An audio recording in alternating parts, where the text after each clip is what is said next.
everybody, Michelle Lupton here to share with you how I made this card. I actually made it a couple of weeks ago, but I decided to make another one because Valentine's Day is coming up and I thought I might be able to sell a few Valentine's Day cards at my choir. We have this little marketplace running at choir and just to raise funds for the choir to keep on running. So I started off with this Altenew set called Adore You, and it's got these beautiful floral images, so lots of flowers and leaves. And I've just mounted them into my Misty, and I'm stamping onto some Canson Montval watercolour cardstock that I've cut down to 5.5 by 4 1/8. There is a reason for that, don't stress. It's a weird reason. For those of you who live in Australia, you might know the reason. Some of my white cardstock is A4, some of my white cardstock is American letter. So my cards tend to be an amalgam of Australian standard card size and American standard card size. So they're 5.5 by 4 1/8 instead of 4 1/4 because you can't cut A4 down to 4 1/4. Anyway, that's a very long story that you're probably not interested in, but hey. So I have this piece of watercolour cardstock. I stamped on it with some Versamark ink and I've added some white embossing powder.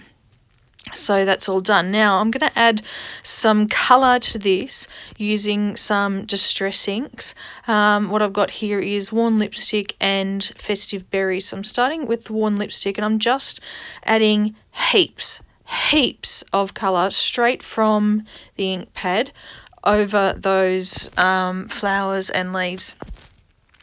So in order to get it a little bit more interesting, I'm adding some water. So that sort of will allow the ink to move so that if there's any areas where it didn't catch on to the cardstock, it'll move into there, and also means it'll spread out towards the edges of the cardstock where I wanted it to be a little bit paler.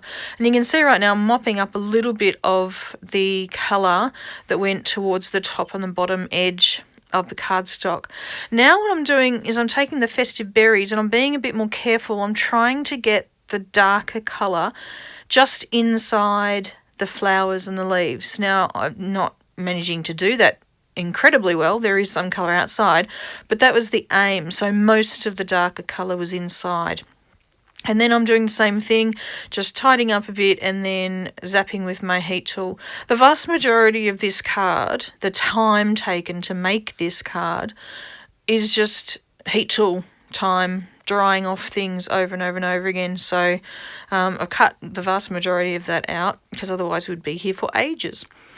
Now I wanted the flowers and leaves to be slightly darker again, so I've just smushed some of that Festive Berries onto my work surface and just painting it in so that it's just inside the flowers and the leaves. And again, after that I will zap it with the heat tool once more. So after I'm doing this, you might think at the moment that this card looks a little bit darker than the first card that I showed you, and it is, because the next step after sort of drying this off for the third time, I'm actually going to wet it all over again, but the next time I'm going to use this Perfect Pearls mist. It's not actually, I originally did buy a spray bottle of Perfect Pearls mist. I ran out of that a long time ago because I really like using it. So this is just Perfect Pearls mixed in with water. Happens to be in the same spray bottle because waste not, want not, really. So it's probably a little bit more Perfect Pearls in it, a bit stronger than the original Perfect Pearls mist was, and it's just in water. So it did make the ink bleed out a little bit more, so just mopped up again, and eventually I was done. Okay, so now to come to sort of constructing this card, I'm using this love die from Simon Says Stamp, and I love these dies that come with a word and a shadow around them. I just find them so much more versatile than just a standard word die. I really wish that every word die came with a shadow around it.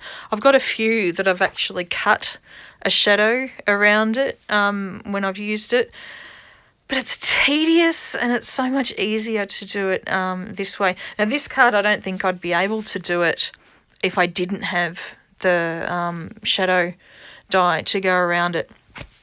So basically I've cut a window using the shadow into the background, and then from that shadow that I cut out, I actually cut the word out of that, and I'm going to insert that back into the middle so it sort of will have a white halo around the word, but a white halo of negative space. Now to make the word stand out a little bit more, I'm just layering it up onto some pieces of white cardstock. So I just cut out the die multiple times and layered it up. And now I'm going to start putting the card together. I decided to cut down the edges so that the edges of that cardstock would be white rather than having blotches of red in various different places but not uniformly around the cardstock. And also to give me a little bit, just a little bit of a white border around the edge of the card. It just looks a little bit more elegant and finished that way, I think. So I'm making sure that I put a lot of adhesive around that negative space so it sticks down quite well. And then I'll just add that love die cut into its sort of shadow space. So I'm using some Gina K Connect glue to do this. I'm really enjoying using this Gina K Connect glue. It holds really nicely and strongly, but it's also easy on my hands. I don't have to squeeze too much to get the glue out, which is always a good thing. Now, I actually debated, not just when I made this card, but when I made the first one, whether I should put the little sort of upside down teardrop shape back into the middle of the L. But I decided to leave it white because, I just wanted a little bit more white space there. Now with the sentiment, I'm using another stamp set from Simon Says Stamp.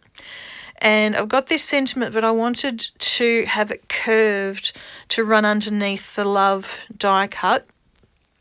So I'm mounting it onto my acrylic block on a curve. I'm stamping it with some Hero Art Shadow ink in Red Royal, and then I'm going to cut it on a bit of a curve as well. So I'm just getting out the Red Royal ink and stamping it there. Now I could have just used the matching distress ink, I suppose, but yeah, I just happened to grab the Hero Arts ink. And I'm always really pleased with Simon Says stamps. They always stamp really nice and cleanly. The sentiments, especially these little ones, tend not to get splodges or anything like that.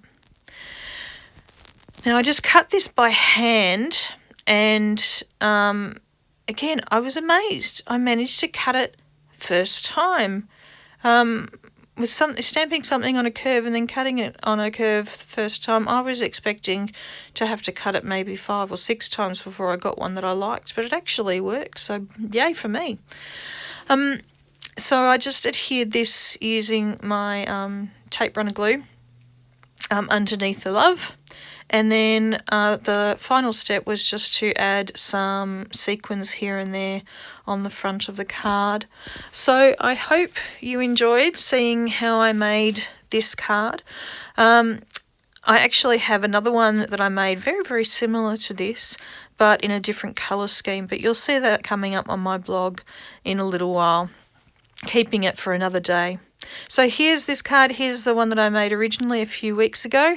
I hope you enjoyed, and I hope to see you next time. Bye.